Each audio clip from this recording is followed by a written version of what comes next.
Now let us talk about the eligibility for JPSC exam. The nationality of the candidate must be Indian. The age limit for JPSC exam is varying for different candidates. For general candidate, maximum age limit is 35 years.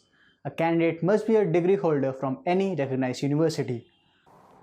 Now we will discuss the exam pattern for JPSC exam. The combined competitive exam is held in 3 stages: prelims exam, main exam, written and interview, and personality test. Prelims exam consists of 2 papers with multiple choice questions. Each paper contains 100 marks.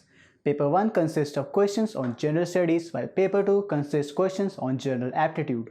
Candidates who qualify prelims exam can appear for main examination. The main examination is conducted for 500 marks. The questions will be asked in Hindi and English language only. Candidates qualifying the main exam will be called for the personality test. So, if you find the content of our video relevant, then please like, share and subscribe to our channel.